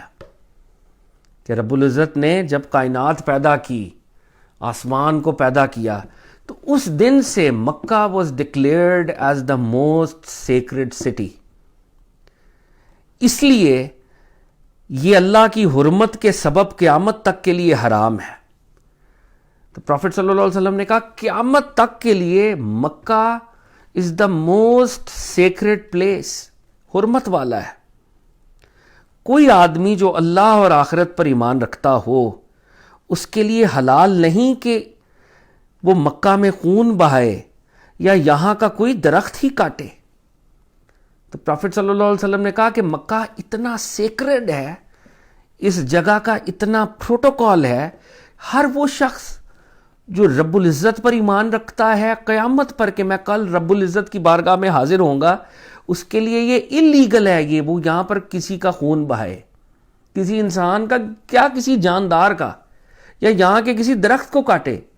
یعنی جتنی لیونگ بینگز ہیں whether they are plants or animals or humans، وہ اگر اس شہر میں آ جائیں تو وہ پروٹیکٹڈ ہیں. یہ جگہ اتنی سیکرڈ ہے کہ یہاں پہ کسی کو قتل نہیں کیا جا سکتا. پھر سرکار دو عالم صلی اللہ علیہ وسلم نے کہا اگر کوئی شخص اس بنا پر جواز اختیار کرے کہ رسول اللہ صلی اللہ علیہ وسلم نے بھی تو یہاں قتال کیا تھا، جہاد کیا تھا، تو اسے کہہ دو کہ اللہ نے اپنے رسول کو اجازت دی تھی لیکن تمہیں اجازت نہیں ہے. تو پروفٹ صلی اللہ علیہ وسلم نے پھر یہ جو خیال آ سکتا تھا کہ یا رسول اللہ پھر آپ لوگوں کی بھی تو آرمی اندر آئی ہے اس شہر کے اندر، اور یہاں پر ظالموں کو ان کا قتال بھی ہوا ہے، آپ نے جہاد بھی کیا ہے، یہاں پہ خون بھی نیچرلی بہا ہوگا. تو پروفٹ صلی اللہ علیہ وسلم نے کہا اگر کوئی میرے پریسیڈنٹ کو یوز کرے تو ان کو کہہ دو کہ اللہ کے رسول کو اللہ نے اجازت دی تھی، اور میرے لیے بھی اسے صرف ایک دن کی 1 ساعت میں حلال کیا گیا. پروفٹ صلی اللہ علیہ وسلم نے فرمایا میرے لیے بھی ڈے کے ایک پارٹ کے لیے یہ الاؤڈ تھا کہ میں اپنی آرمی لے کے آؤں اور مجرموں کو پکڑوں. پھر آج اس کی حرمت اسی طرح پلٹ آئی ہے جیسے کل اس کی حرمت تھی، اور یہ کعبہ اور مکہ مکرمہ پھر ویسے ہی سیکرڈ ہو گیا ہے جیسے کہ یہ ہمیشہ سے تھا. پروفٹ صلی اللہ علیہ وسلم نے فرمایا اب چاہیے یہ کہ جو حاضر ہے وہ غائب کو یہ بات پہنچا دے. جو لوگ یہاں پر موجود ہیں، جو پریزنٹ ہیں، وہ غائب کو بتا دیں کہ مکہ المکرمہ، خانہ کعبہ، بیت اللہ، مسجد الحرام، یہ سب علاقہ یہ موسٹ سیکرڈ ہے. یہ بلڈ شیڈ اور اس طرح کی ناپاکیوں اور آلودگیوں سے ہمیشہ پاک رہنا چاہیے. تو جن لوگوں نے خانہ کعبہ پر حملے کیے، خانہ کعبہ کے پردوں کو جلایا، خانہ کعبہ کا محاصرہ کیا، اور پھر عبداللہ ابن زبیر کو ظلماً شہید کیا، ان کے بارے میں کیا ہمیں نرم گوشہ رکھنا چاہیے؟ اور کیا ان کو ہمیں مسلمان سمجھنا چاہیے؟ ایک سوال ہے. جن لوگوں نے پہلے مدینے پہ حملہ کیا، پھر مکے پہ حملہ کیا، اور پھر مکے کے اوپر انہوں نے منجنیکوں سے حملہ کر دیا اگلی گورنمنٹ میں، ایک ہی خاندان ہے، تو کیا اس کے ساتھ ہم نرم گوشہ رکھنا چاہیے ہمیں؟ یہ یزید کے دور میں اور پھر یزید کے بعد جو گورنر تھا ظالم حجاج بن یوسف، انہوں نے 2 دفعہ خانہ کعبہ پر حملے کیے. یہ 1 دفعہ نہیں، 2 دفعہ کا یہ معاملہ ہوا ہے. تو نبی صلی اللہ علیہ وسلم نے تو کہا ہے کہ مکے کا درخت نہیں کاٹنا آپ نے، آپ اس کا درخت بھی نہیں کاٹ سکتے. Every thing is sacred. جو حدود حرم ہے، حدود حرم صرف مسجد حرام نہیں ہے، اس کی پوری حرم کی پروفٹ صلی اللہ علیہ وسلم نے نشاندہی کی ہے. حدود حرم جہاں سے شروع ہوتی ہیں، اور رفلی سپیکنگ آج جہاں پر مسجد عائشہ ہے جہاں سے عمرے کا بہت سے لوگ احرام باندھتے ہیں، اس کے قریب حدود حرم شروع ہوتی ہیں، وہاں سے سیکرڈ سٹی شروع ہو جاتی ہے. اس پوائنٹ سے صرف مسجد حرام کی بات نہیں ہو رہی. مسجد حرام تو موسٹ سیکرڈ ہے، خانہ کعبہ بیت اللہ تو موسٹ سیکرڈ ہے. یہ ہمارے موسٹ سیکرڈ سمبلز ہیں. اور یہاں پر سرکار دو عالم صلی اللہ علیہ وآلہ وسلم ہمیں ایک ہنٹ بھی دے رہے ہیں، کلو بھی دے رہے ہیں. پوری دنیا کی سیر کرو، جاؤ، گھومو پھرو، اللہ کی نشانیوں کو دیکھو، لیکن اگر تم نے موسٹ سیکرڈ اسٹیشن کو دیکھنا ہے جو رب العزت کے ارادے میں موسٹ سیکرڈ ہے، تو پھر بیت اللہ جاؤ. اللہ کی نشانیوں میں سے ایک بہت بڑی نشانی ہے. اللہ نے جب آسمان کو پیدا کیا تھا اس دن سے اس کی سیکرڈ نیچر کا اعلان کر دیا تھا. تو یہ آقا سرکار دو عالم صلی اللہ علیہ وآلہ وسلم نے یہ سرمن دیا. اب جب یہ فتح کی تکمیل ہو گئی، فتح مکمل ہو گئی،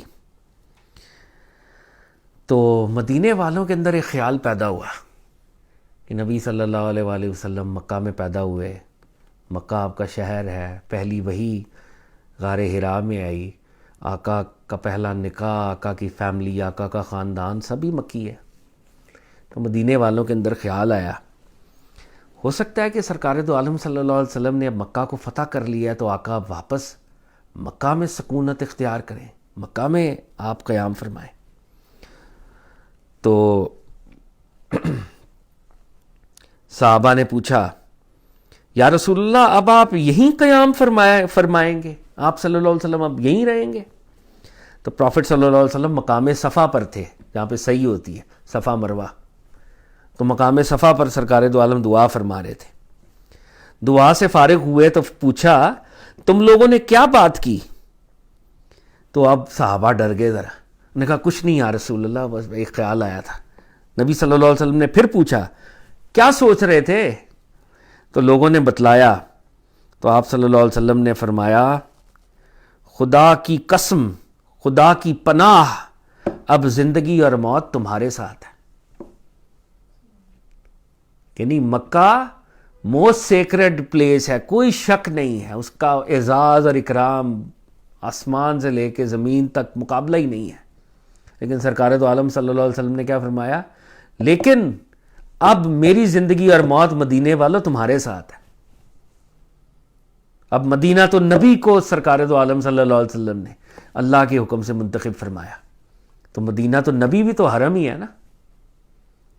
اس کو علامہ صاحب نے کیا خوب کہا ہے، مدینہ تیری نگاہوں کا نور تھا گویا، بلال حبشی والی نظم میں، کہ مدینہ تیری نگاہوں کا نور تھا گویا، تیرے لیے تو یہ صحرا ہی طور تھا گویا. مدینہ طیبہ جہاں پہ سرکار دو عالم علیہ الصلوۃ والسلام قیام فرما رہے ہیں وہ کسی طور سے کم تو نہیں ہے.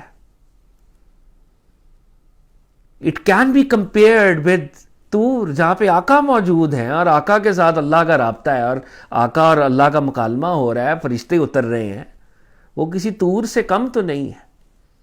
تو آپ نے انصاریوں کو، انصار صحابہ کو کہا کہ نہیں، میری زندگی اور موت اب تم لوگوں کے ساتھ ہے. اور آپ نے ایک اور جگہ پہ جو آگے ہم دیکھیں گے کہ آپ نے فرمایا کہ اگر ساری دنیا ایک طرف چل رہی ہو، میرے انصار، میرے مدینے والے دوسری طرف چل رہے ہوں، تو میں مدینے والے کے ساتھ چلوں گا. ان کو اتنا مدینے والوں سے پیار تھا صلی اللہ علیہ وآلہ وسلم. اب سرکار دو عالم صلی اللہ علیہ وسلم نے یہ جو دوسرے دن کے واقعات ہیں، آقا نے اب بیعت کا سلسلہ شروع کیا، پلیج آف الیجنس. تو پہلے میلز جو تھے وہ سرکار دو عالم صلی اللہ علیہ وآلہ وسلم کے پاس آئے اور وہ کہتے ہیں کیونکہ لوگوں کی تعداد زیادہ تھی تو پروفٹ صلی اللہ علیہ وسلم اونچی نشست پر تشریف رکھتے تھے اور آپ کے ایک دو سٹیپ نیچے جیسے کوئی راکی جگہ ہوگی، آقا اپنی شان کے مطابق تشریف رکھتے ہوں گے، تو دو تین سٹیپس نیچے حضرت عمر بن الخطاب کو متعین کیا گیا، ان کو بٹھایا گیا اور پروفٹ صلی اللہ علیہ وسلم جو بیعت کے الفاظ بولتے تھے وہ حضرت عمر بن الخطاب اونچی آواز رکھتے تھے تو وہ پھر ریپیٹ کرتے تھے، اور پھر ان کے پیچھے وہ جو نیو کانورٹس تھے وہ اس کو ریپیٹ کرتے تھے. تو یہ اس طرح سے معاملہ ہو رہا تھا. اور پھر جب سارے مردوں سے پروفٹ صلی اللہ علیہ وسلم نے بیعت لی تو اب ایک ڈفرینٹ واقعہ ہے کہ اب خواتین سے بیعت لینا آپ نے شروع کی. اب وہاں کی خواتین آنا شروع ہوئی ہیں، اور وہی حضرت عمر رضی اللہ تعالیٰ عنہ پروفٹ صلی اللہ علیہ وسلم کے حکم پر عورتوں سے بیعت لے رہے تھے. جو آپ فرماتے تھے وہ ریپیٹ کرتے تھے اور پھر خواتین ریپیٹ کرتی تھی. تو ہسٹری کہتی ہے کہ اسی دوران ابو سفیان کی بیوی ہندا، ان کو ہندا بھی کہتے ہیں ہند بھی کہتے ہیں، دونوں ان کی لفظ اور پروننسیشن آتی ہے. تو ابو سفیان کی بیوی ہند بنت عتبہ بھیس بدل کر آئی، اور حضرت حمزہ کے جسم کے ساتھ اس نے جو حرکت کی تھی اس کی وجہ سے وہ خوف زدہ تھی کہ کہیں رسول اللہ صلی اللہ علیہ وآلہ وسلم اسے پہچان نہ لیں. تو اب ابو سفیان کی جو زوجہ ہیں جنہوں نے حضرت حمزہ سید الشہداء کا کلیجہ چبایا تھا، ان کی باڈیز کو ڈیسیکریٹ کیا تھا، ان کے کان کاٹے تھے، دیگر شہداء کے ان کے ہار بنائے تھے، وہ بھیس بدل کر آئی ہیں تاکہ سرکار دو عالم صلی اللہ علیہ وآلہ وسلم پہچان نہ لیں. رسول اللہ صلی اللہ علیہ وآلہ وسلم نے اب بیعت شروع کی خواتین سے، جیسے تو ہر خاتون آ رہی تھی. تو پروفٹ صلی اللہ علیہ وسلم نے کہا میں تم سے اس بات پر بیعت لیتا ہوں کہ اللہ کے ساتھ کسی کو شریک نہ کرو گی. حضرت عمر رضی اللہ تعالیٰ عنہ نے یہی بات دہرائی، اس بات پر بیعت لیتے ہیں تم سے لی جاتی ہے کہ تم خواتین اللہ کے ساتھ کسی کو شریک نہ کرو گی. پھر رسول اللہ صلی اللہ علیہ وسلم نے فرمایا اور تم لوگ چوری نہ کرو گی. اب جب اس نے یہ پروفٹ صلی اللہ علیہ وسلم نے فرمایا کہ تم لوگ چوری نہ کرو گی تو ہندا بھیس بدل کر آئی تھی لیکن وہاں پر بول اٹھی ابو سفیان بخیل آدمی ہے، اگر میں اس کے مال سے کچھ لے لوں تو. پروفٹ صلی اللہ علیہ وسلم بیعت لے رہے ہیں کہ اللہ کو ایک مانو گے، اللہ کے علاوہ کسی کو اللہ کی ذات میں شریک نہیں ٹھہراؤ گے. پھر دوسرا جملہ عطا کیا کہ چوری نہیں کرو گے. تو انہوں نے فوری طور پہ کہہ دیا کہ ابو سفیان بڑا کنجوس آدمی ہے، تو اگر میں اپنے ہسبینڈ کے مال سے کچھ لے لوں. تو ابو سفیان بھی وہیں پر موجود تھے، تو انہوں نے کہا کہ تم میرے مال سے جو کچھ لے لو وہ تمہارے لیے حلال ہے.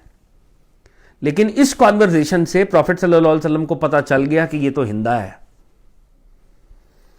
تو پروفٹ صلی اللہ علیہ وسلم، یہاں پہ روایت میں آتا ہے کہ وہ مسکرائے. آپ صلی اللہ علیہ وسلم نے ہندا کو پہچان لیا اور فرمایا اچھا تو تم ہندا ہو.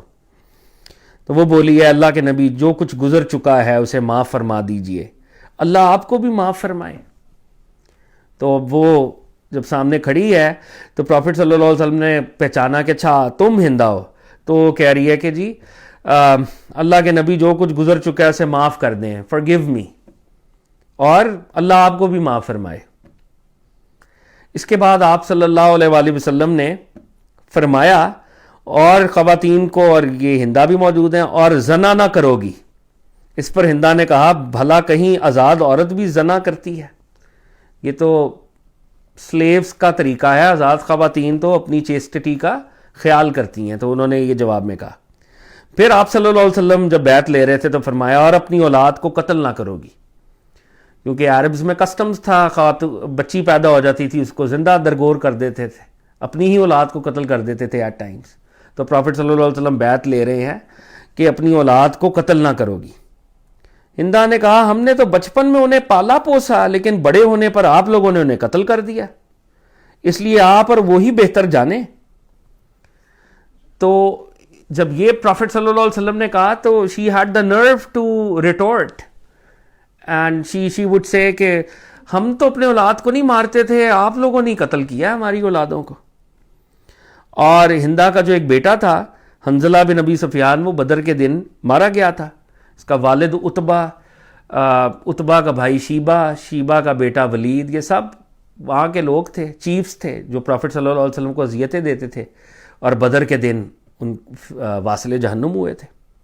بہرحال جب انہوں نے یہ کہا تو پروفٹ صلی اللہ علیہ وسلم نے کمال شفقت سے اس پہ بھی اسمائل کیا اور کچھ کہا نہیں. اس کے بعد آپ صلی اللہ علیہ وسلم نے فرمایا کوئی بہتان نہ گھڑو گی، کسی کو تہمت نہیں لگاؤ گی. تو ہندا نے کہا واللہ بہتان بہت بری بات ہے، اور آپ واقعی ہمیں اچھے اخلاق کا حکم دیتے ہیں. پھر آپ نے فرمایا کسی نیکی کی بات میں رسول کی نافرمانی نہ کرو گی. ہندا نے کہا خدا کی قسم ہم اپنی اس مجلس میں اپنے دلوں کے اندر یہ بات لے کر نہیں بیٹھی ہیں کہ ہم آئیں اور آپ کی اب نافرمانی کریں. تو اس نے پھر کہا کہ پروفٹ صلی اللہ علیہ وسلم اگر ہم آ گئی ہیں تو ہم یہ نہیں ہے کہ ہم منافقت کریں گے, ہم اب آپ کی بات مانا کریں گی. پھر واپس ہو کر ہندا نے اپنا بت توڑ دیا اور وہ اسے توڑتی جا رہی تھی اور کہتی جا رہی تھی کہ ہم تیرے متعلق دھوکے میں تھے. تو یہ ایک روایت ہے کہ بھیس بدل کر کیونکہ وہ آئیں, ورنہ شاید ان کا نام بھی اس فہرست میں تھا کہ جن کے لیے معافی کی اجازت نہیں تھی. لیکن پروفٹ صلی اللہ علیہ وآلہ وسلم اتنے کریم ہیں, کریم ابن کریم, کہ انہوں نے اپنے چچا کی قاتلہ کو, اور صرف قتل کرنا ایک اور بات ہے, جو ڈیسیکریشن ہوئی تھی جو باڈی کے ساتھ, اس کو بھی معاف کر دیا آپ صلی اللہ علیہ وسلم. اب پروفٹ صلی اللہ علیہ وآلہ وسلم نے, جیسے وی آل نو کہ کعبہ کے اندر 360 بت تھے, جو بڑے بت تھے, جو ان کے خدا تھے سو کالڈ, لات, منات, حبل, یہ ان کے بڑے ڈیٹیز تھے جن کو وہ مختلف اوقات میں پوجا کرتے تھے. اور ان کی اسپیسیفک ٹیمپلز بھی تھیں. ایک تو خانہ کعبہ میں ان کی وہ انہوں نے رکھی ہوئی تھی, اور ان کی اپنی بھی کوئی ٹیمپلز ہوا کرتی تھی کہ یہ عزا کی ٹیمپل ہے, یہ لات کی ٹیمپل ہے. تو پروفٹ صلی اللہ علیہ وسلم نے اب یہ 17 رمضان کو سرکار دو عالم صلی اللہ علیہ وآلہ وسلم یوم فرقان والے دن, جس دن بدر ہوئی, اس دن مکہ کے اندر وارد ہوئے ہیں اور آپ مکہ میں قیام فرما رہے ہیں. تو آپ صلی اللہ علیہ وآلہ وسلم نے, یہ آخری روایت پڑھ کے ہم سٹنگ کو کلمنیٹ کریں گے, آپ نے حضرت خالد بن ولید کو بھیجا مکہ کے آؤٹ سکرٹس میں, اور خالد بن ولید کو بھیجا رضی اللہ تعالیٰ عنہ کو کہ یہاں پر ایک ٹیمپل ہے, عزا کی ٹیمپل, تو عزا کا وہ جو بڑا سا آئیڈل ہے اور اس کی ٹیمپل کو گرا دو. تو حضرت خالد بن ولید جو ہیں وہ جس مکہ سے آؤٹ سکرٹس میں جہاں پر وہ جگہ تھی اس جگہ پر پہنچے ہیں, اور وہاں پر ایک بہت بڑا بت تھا, اور وہاں پہ مجاورین تھے. مجاور جیسے ہوتے ہیں کیئر ٹیکرز کہہ لیں آج کی زبان میں. تو اس بت کی ٹیمپل کے ارد گرد ان کے مجاور بیٹھے ہوئے تھے, اور حضرت خالد بن ولید 30 رائڈرز کے ساتھ وہاں گئے اور آپ نے بت کو ڈھا دیا اور واپس آ گئے. اب پروفٹ صلی اللہ علیہ وسلم نے حضرت خالد بن ولید سے پوچھا کہ کیا تم نے عزا کو ڈھا دی ہے, اس بت کو؟ تو انہوں نے کہا یا رسول اللہ ڈھا دیا ہے جیسے آپ نے فرمایا تھا. کہا کیا کیا تم نے؟ تو انہوں نے کہا ادھر ایک بہت بڑا آئیڈل تھا, بہت بڑا بت تھا, ہم نے اس کو توڑ دیا, پاش کر دیا. سرکار دو عالم صلی اللہ علیہ وسلم نے کہا کہ پھر تو تم نے اسے ڈھایا ہی نہیں, پھر جاؤ اور اسے ڈھا دو. اب حضرت خالد بن ولید اب پوچھ بھی نہیں سکتے تھے کہ یا رسول اللہ یہ کیا معاملہ ہے, اس ٹیمپل میں گیا ہوں, بہت بڑا بت تھا, اس کو توڑ دیا ہے, گرا دیا ہے, آپ فرما رہے ہیں کہ ایسا نہیں ہے. لیکن حکم کے مطابق حضرت خالد بن ولید واپس گئے. اب کی بار جب وہ اس ٹیمپل پر پہنچے ہیں تو ان کی جانب ایک نیکڈ, ننگی, کالی, پرا گندا سر عورت نکلی, اور مجاور اسے چیخ چیخ کر پکارنے لگے.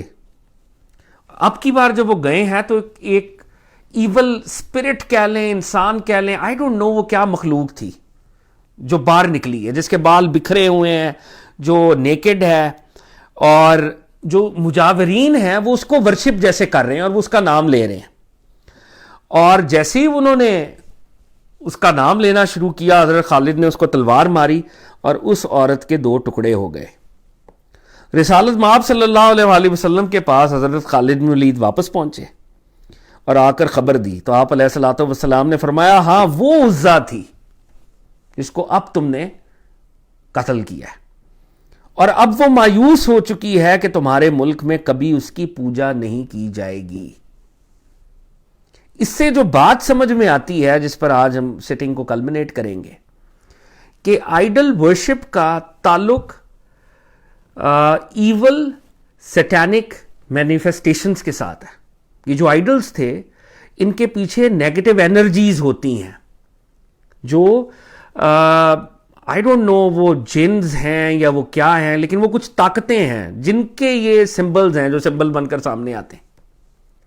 تو پروفٹ صلی اللہ علیہ وسلم نے نہ صرف اس اسٹیچو کو گرایا, اس بت کو گرایا, بلکہ اس کے پیچھے جو وہ انرجی تھی جو کہ ایک گندی اور ہیومن فارم میں مینیفیسٹ کر رہی تھی، اس کا بھی کلا کما کروایا. اور یہ ایک ہمارے لیے ایک پوائنٹ ٹو پونڈر ہے، ایک نقطہ ہے.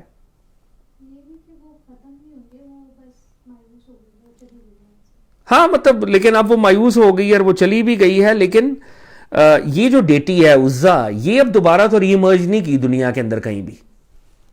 مطلب اس کا تو کلا کما ہو گیا ہے. یہ جو مکن آئیڈلز تھے، مکہ کے لوگ جن کو پوجا کرتے تھے، وہ تو صفحہ ہستی سے مٹ گئے ہیں نا.